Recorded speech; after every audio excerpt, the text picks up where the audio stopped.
And let's just get into this word. Let's get into this word. Meet me in the 100th number of Psalm as you stand to your feet. Meet me in the 100th number of Psalm. When you get there, say amen. Amen.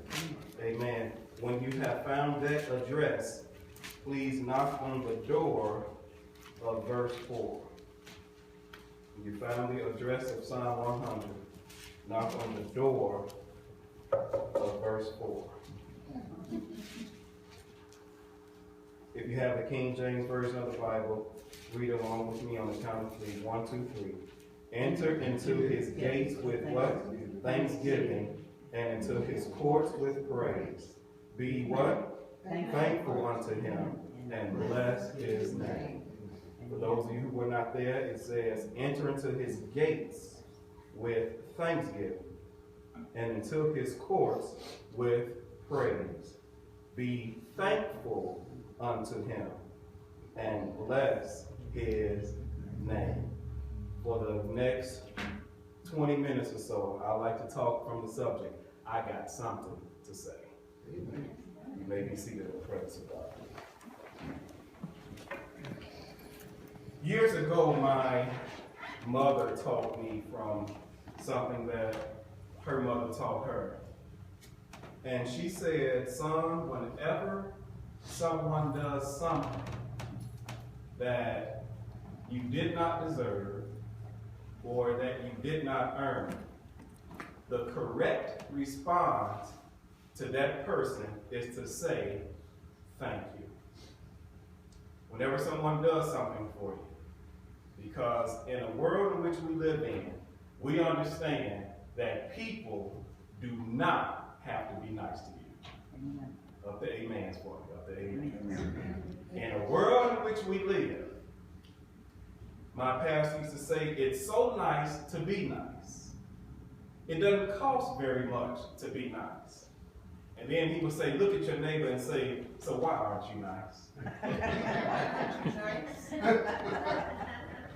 But mama told me, she said, son, if somebody gives you a dime, that makes you 10 cents richer. So before you came in contact with them, you had 10 cents less. So because that made you 10 cents richer, your response ought to be helping. Thank you. We see in the Bible so many times where people would do kind things. And let's focus on Jesus here for a minute. Because there were 10 lepers that we see in the New Testament who Jesus healed. And when those 10 lepers went on their way, only one came back to say, thank you. My grandmother is sitting at her knees one time. She would lay across the bed with a foot across the bed, and I would lay across her knee. She would rub my head, and she told me one time, she says, baby, not only should you say thank you, she should always say, but thank you makes room for more.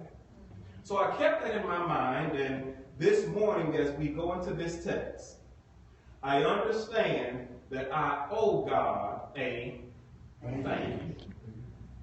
When you think about the fact that you lied down on last night, that your heart started beating at a different rhythm than when you awoke, that sleep is the closest you'll ever get to death before dying, the fact that God woke you up this morning, you owe him a thank you.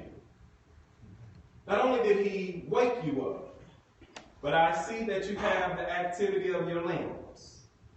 I see that you're able to move around because you're still not at the house. So not only did he wake you up, but he allowed you to get up. Amen. And for that, you ought to say, thank you. If you got teeth,